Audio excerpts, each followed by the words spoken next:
Welcome to the channel, friends. So today's video is going to be covering the Lux Pro Programmable Thermostat. And this model here is the PCP511LC. And this also covers the 511C. Now, I'm going to be talking about the setup menu, the setup options that are available, the hidden options that sometimes you can't see in your normal function of the device. And I have other videos available that cover some other aspects that you're going to want to know about, and that's manual override, factory reset, fully programming the device, and the lockout screen and things like that. So please go ahead and watch those videos. They're going to be very helpful when operating this device. So let's get into the thermostat and what you want to do when you first plug this thing in, or you plug in the batteries and you have this thing in your home. The first thing when you want to configure this device is actually go to the back side and make sure that your dip switches are all set correctly. You're going to use this legend here to explain what each switch does. So the left side is going to be your off, and the right side of the switch is going to be your on. And you have four options. The first option is your time format, 12-hour or 24-hour. Then you have your temperature scale, which is Fahrenheit or Celsius, your filter value, which is percentage or days, and then your battery monitor on and off. So you go ahead and select what you need for those dip switches. Then you're going to go ahead and apply those settings with the hardware reset button here, this white button. Now, if you don't hit this, doesn't matter what you went ahead and adjusted physically on this dip switch, it's not going to be accepted into the thermostat itself until you go ahead and hit this reset button. So I'm going to go ahead and do that. And it resets the whole thing as if you were to plug in a new set of batteries from scratch when this thing's brand new. So we're going to go ahead now and explain some of the other features which are important. So the first thing you're going to want to do from this state, if I can adjust this, there we go.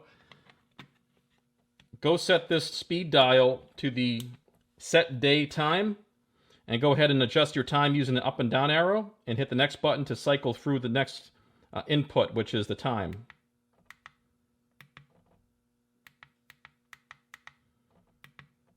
So once you got that done, just bring it back to run. Now there's a couple features I want to explain to you guys, and the first one's going to be the swing setting, which is your cycles per hour for the compressor when you're in cooling mode. To get to that setting, you want to hold down the next button and then hit hold once. So you're going to get this single digit number that shows up, and this essentially is set to 5 cycles per hour. Now this goes from, I don't know, 0, it actually goes from 1 to 9. All right. So I'm going to leave it on 5. You don't want your compressor cycling too often per hour, because it's going to put a lot of wear on your compressor. It's going to be turning on, off and on, and etc. It's just going to continuously start up, and that's not going to be a good thing. You want to find a strike a balance between the amount of times it properly needs to cool per hour, and you don't want to wear the thing out. So I find that 5 times an hour is a good maximum, but you can go ahead and adjust it to 9. 9 would be essentially more efficient in most settings, because it's going to basically turn the AC system on and bring it up to temperature and then shut off right away, and then you're going to have a time period where it shuts off. You're going to be saving energy. Okay, so that's why you would be more efficient in the long run. But if you're trying to cool a place down that has a high thermal mass, a high heat load, you're probably going to want to set that number to something that's lower, 3 to 5, I would say. So that takes care of the cycles per hour for the compressor. Now, there's another option, the actual the temperature calibration when it comes to the thermostat.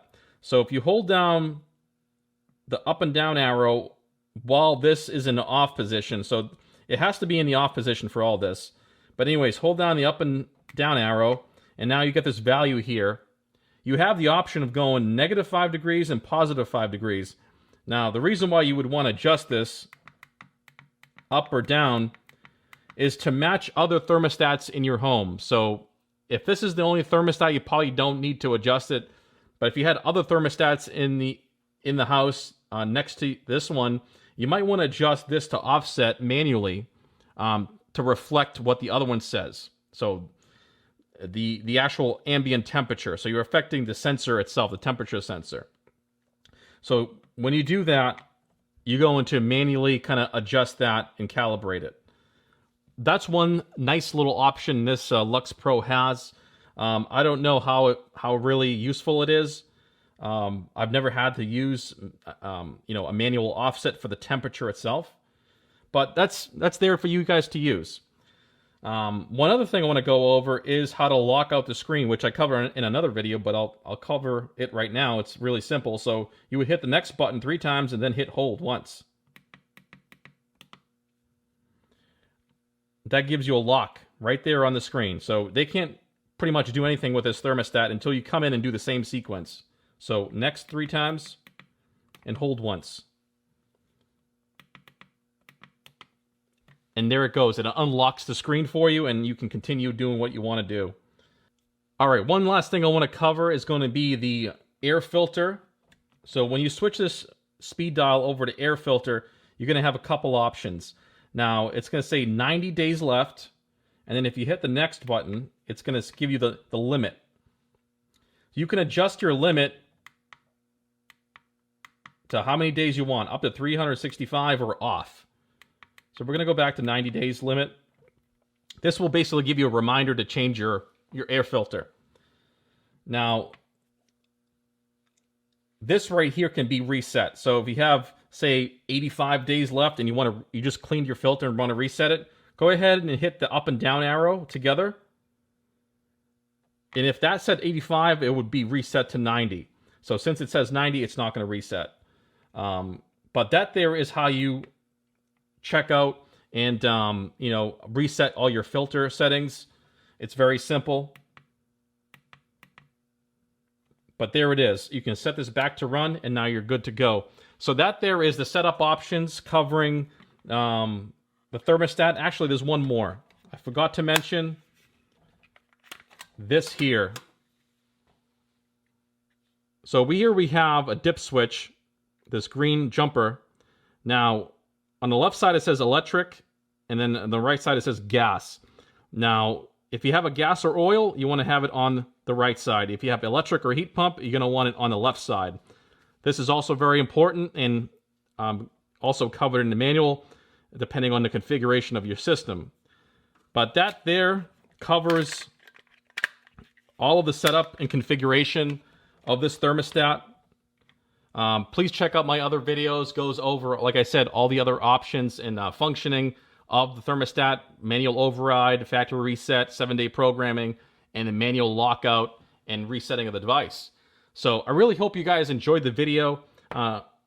If you have any questions or comments, please place them right down below. I want to thank you guys for watching, and I'll see you in the next video.